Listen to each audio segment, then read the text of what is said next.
Hello, everyone, and welcome into the Rochester Press Box, our weekly journey into sports journalism with a couple of fine morning personalities. Tariq, Spence, WDKX, how you doing, man? Pretty good. Looking forward to the NFL season with a whole lot of movement in the AFC East. Yeah, it's getting interesting already, right, Pat? Absolutely. And you were bothering me about whose jersey I'm wearing a second ago. You wouldn't wait. Golden Domer. Steve Freeman, former Golden Domer and one of the best defensive backs in Bills history, Jeff Burris. Come on with the patches, too. I love the patches. And Steve Freeman. What is Steve Freeman? What? Who is Steve Freeman? I have no idea what you're talking about. I think he's an old Buffalo Bill. Okay, we'll go with it. And he wore number 22.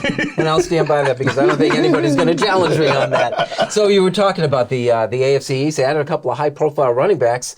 Vegas didn't respond a lot to this. And oddly enough, they responded less to the Jets signing Dalvin Cook than they did to the Patriots signing Ezekiel Elliott. Well, let's see one high-profile running back in Dalvin Cook. I'm not sure about Ezekiel Elliott, whose numbers have gone down every single year after signing that big contract with the Cowboys. And yet I'm just saying, to what Vegas is saying is that the Patriots actually improved themselves with Elliott, and they thought the Jets did nothing by signing Cook. I think it's the other way around. I think they did a very good job in signing Cook. Think about this. You had the best quarterback in your division and the best running back in your division.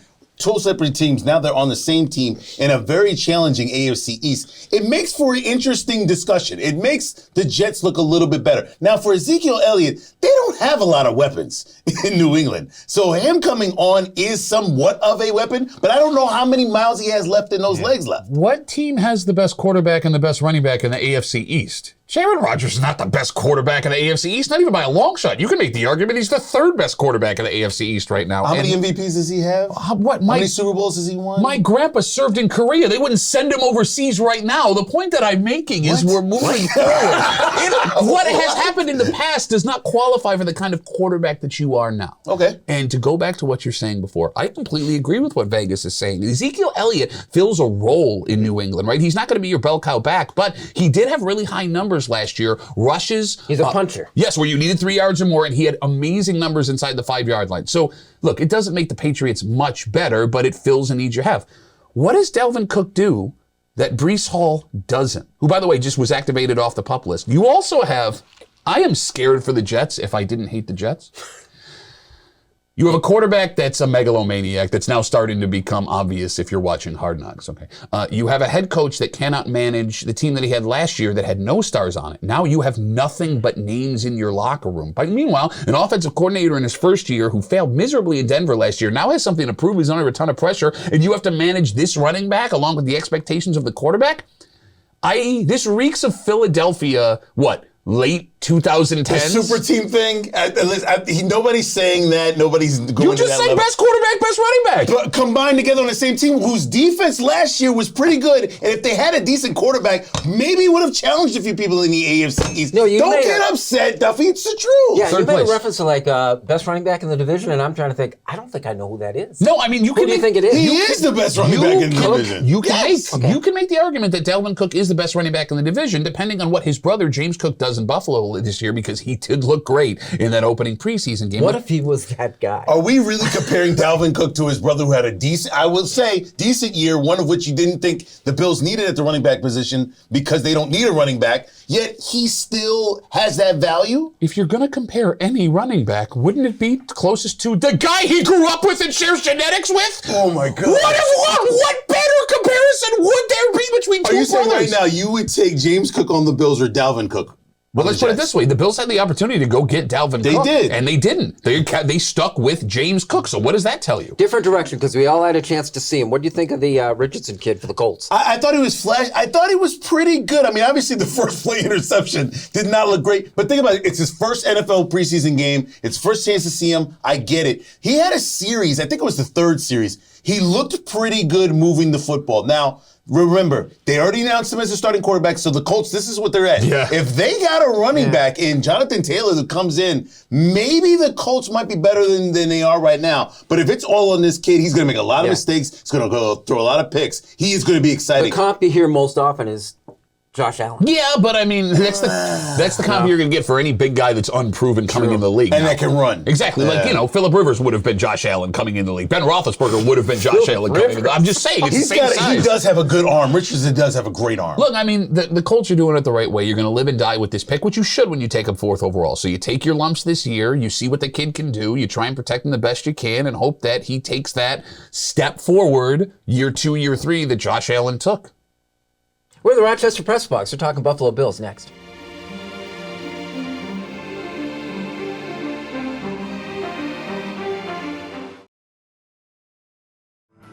Just passing through. J-Mac, Soccer Sam Fantuzzo, Loretta Scott, Joe Beard, 29 in all, life lessons from notable Rochesterians. Available now.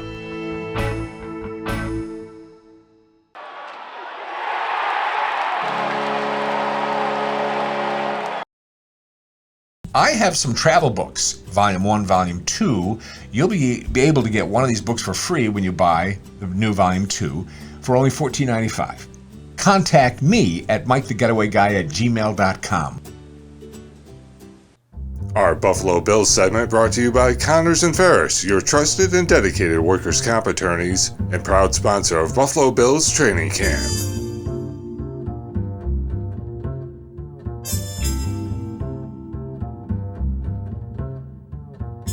Welcome back. Thanks for joining us here in the Rochester Press Box. Our Buffalo Bills segment is brought to you by Connors and Ferris, your workers' comp attorneys. So, we're ready to start Matt Barkley, a quarterback, huh? I cannot believe what I witnessed in that game. Matt Barkley went, and here's how astonishing it is. I remember these numbers from Saturday off the top of my head.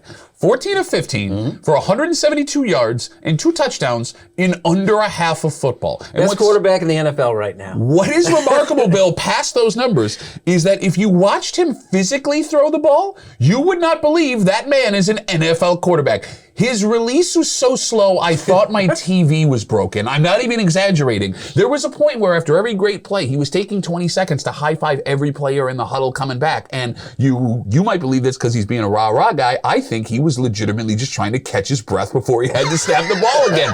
Look. And smiling, laughing at himself, probably, right? Oh, my God. I can't believe I completed that pass type thing. 14 of 15! Look. I love Matt Barkley. Matt Barkley is serving a specific purpose that he knew what he signed for. He's the practice squad quarterback to help Josh see things because Josh likes the way that he breaks down games. Matt Barkley is not your one-hit away backup quarterback. This is a serious problem. And if Kyle Allen goes out this weekend and can't perform, maybe this quarterback isn't on the roster right now. What was your impressions? I'm astonished. I was like, okay, Kyle Allen, let's see what this kid has to offer. And I'm like, I wasn't really thoroughly impressed. Barkley, listen, he might be making this roster as the backup quarterback. And I'll ask you this then. Who will you get as a backup that's out there just sitting around? I mean, listen, the 49ers want to get rid of Trey Lance in the worst possible way. I mean, would you be willing to give up a 3rd or 4th rounder to get him? I think it's San Francisco, but I don't think it's Trey Lance. I think it's going to be Sam Darnold because of the relationship he has with Josh Allen and the comfort that I think the front office has. I don't think, if I'm the 49ers, I do not give up Darnold. I do not. But I mean, what? You're going to... I don't think that's in the cards either. Okay, so here's the problem. The argument being made as to why Kyle Allen looks so terrible is because it's a complicated offensive system and he hasn't had enough time in it, which is a fair criticism, fine. But if the Bills want to go in another direction, because they do now, the NFL, one giant cut down at the end of training camp, there'll be plenty of veteran quarterbacks that get cut loose that you can trust as your backup. Issue is, it'll be 8 days before you open Monday night against the Jets, and that quarterback in a complicated offense that they don't know will be one hit away from being your guy. I'm knocking on wood, everybody calm down. So you're right. You either have to make a trade right now so you can put a quarterback 2 weeks into the system just in case the worst case scenario happens, or prey upon all prey that Josh Allen misses no time until they're caught up. I get the feeling that Barkley kind of took on this whole gig saying, like, if you were to say, we're going to make you the backup, he says, oh, no, that is not what I signed up for. Yes, exactly. I got a nice, comfy spot on the practice squad, and I'm not giving it up. Well, I mean, listen, he gets the most snaps in the preseason. It's less for Allen, more for Allen, Kyle Allen, who might need that help in order to get caught up. But you have a really serious problem. I believe in your quarterback. Listen, hopefully, knock on wood, nothing happens to Josh Allen. I don't want him to see the play the whole series out, but you definitely need a qualified backup quarterback. Barkley might be it, even if he doesn't want to be. It's not Barkley, and let me be clear. When Kyle Allen was throwing the ball, like, you can see the physical tools why people are like, okay, this guy can do it. It is very hard to judge a man on the performance of one preseason game But Barkley wants no part of that.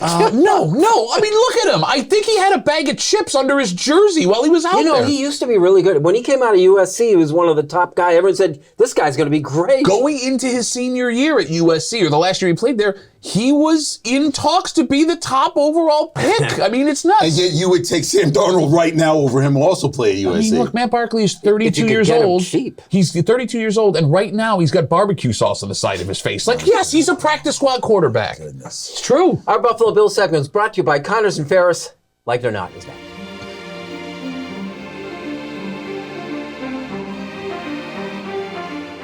Here's the Press Box Trivia question, brought to you by Market View Liquor, where exceptional customer service meets an extensive selection. Jefferson Road.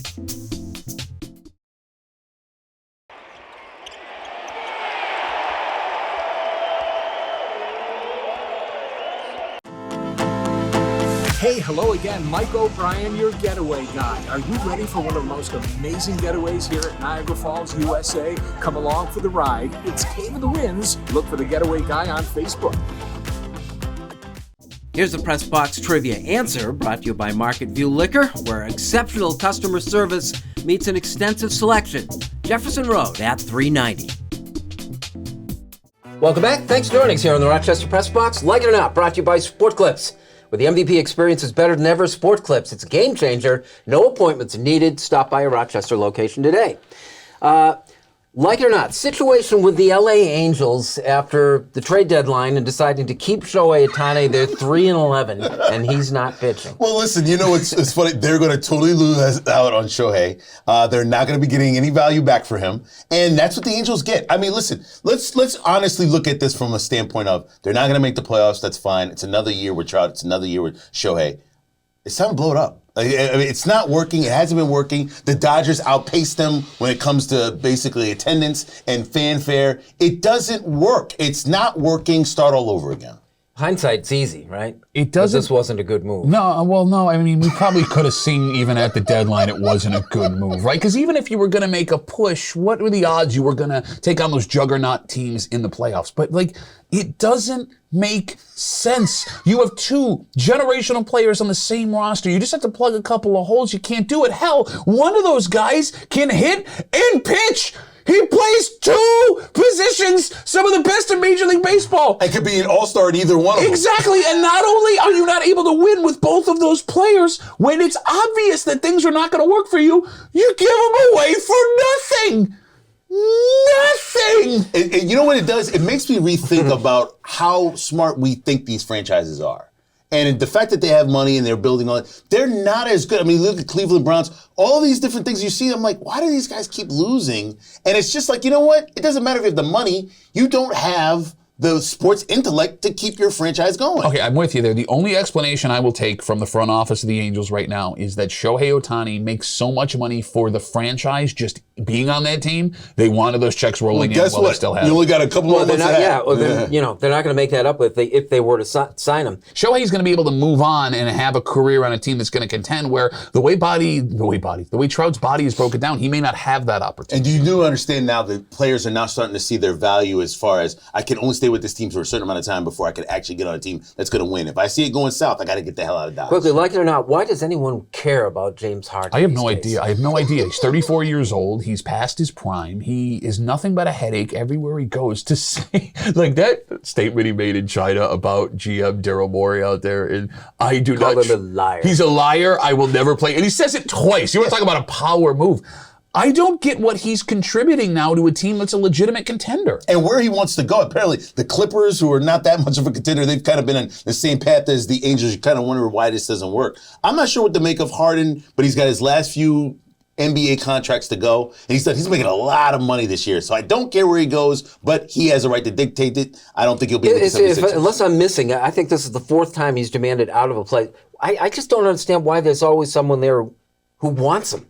He is my least. To sell the beards, the fake beards. I guess they must make a lot of money. Well, look, I mean, we haven't seen the guy play to his full ability in a couple of years, right? There's always been hiccups along the way that can make an excuse. Maybe he is still a pure scorer. Maybe he can get you, But average. he's the kind of guy when he begins to trail off, you should get rid of him because you know he's not giving you anything else. Well, and that's just it. Is he not giving you anything because he's intentionally trying to get off that roster, or when Every roster he's been on. or when he's not happy, does he just play poorly? Look, I'm with you. I wouldn't touch him with a 10-foot pole, but I mean, NBA GMs seem to still be into him. What did I say about organizations? Sometimes you think they know what they're doing, and they don't. Yeah.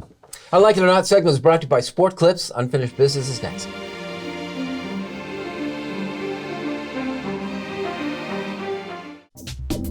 The Press Box Stat of the Week is being brought to you by McArdle's Restaurant in Fairport. Come home to McArdle's.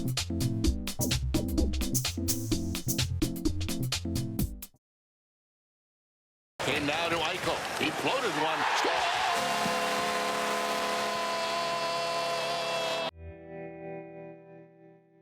Welcome back. Thanks for joining us here on the Rochester Press Box. Our Unfinished Business is brought to you by the Genesee Brew House, your beer destination since 2012. Visit the gift shop, enjoy tasting at our pilot brewery, and dine at the pub-style restaurant at the Genesee Brew House. Start us off, Pat. Bill just brought up James Harden, and I realized this week watching, some sports show that he is in his almost mid-30s now. It seems like just yesterday that him, Russell Westbrook, and Kevin Durant were on the same roster in Oklahoma City, a roster that would have been unstoppable. And it makes you think about lost opportunity. Because all three of those guys, as great players they are, away from each other, would have been dominant had they found a way to keep them, either personality-wise and money-wise, on that roster in Oklahoma City for a little while longer. I think there is an argument that can be made that all three of those guys have not reached the pinnacle of the career that we all thought they could. Now, Kevin Durant is arguably the greatest basketball player in the NBA, or has been the last couple of years. And yes, he got his championship, but the knock is always he had to go out to Golden State and join a team that already had it. And he was going to lead that Nets team to a championship, be the leader they needed in the dressing room. And Kyrie Irving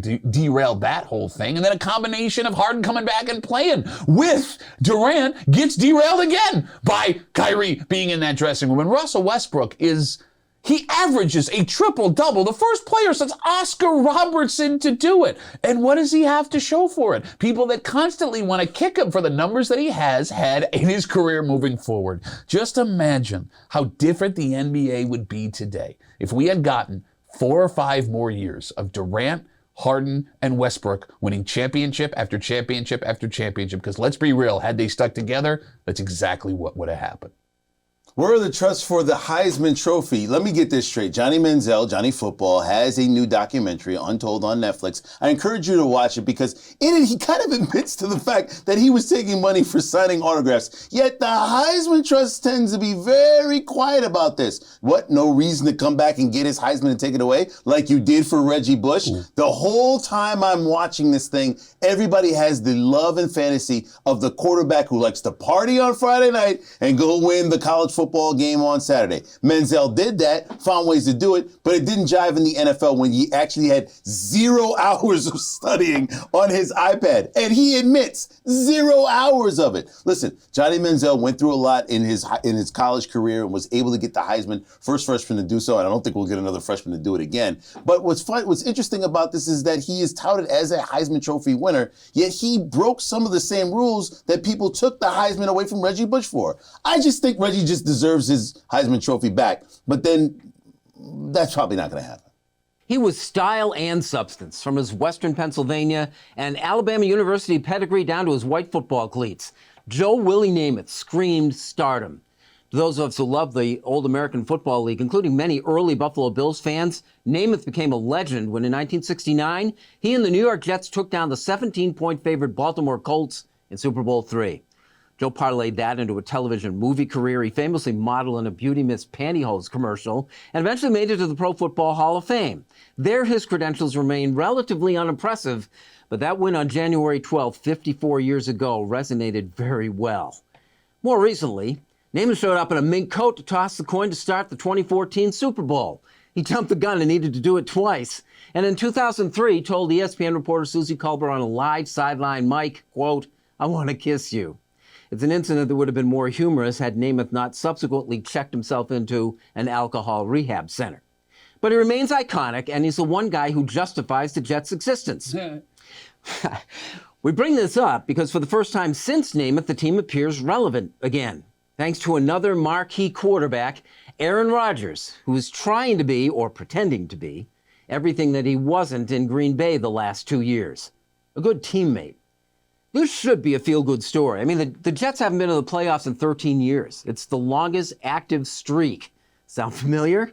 There's a certain sense of insufferability attached to this that I'm just not buying into. A franchise that's been so bad for so long shouldn't be the attention of so many. They haven't won a game yet. Rodgers hasn't even thrown a pass. Now, Buffalo's 15-3 in the AFC East the last 3 years. Let that sink in. The Jets may give the Bills something they haven't had in all of that time. A legitimate villain.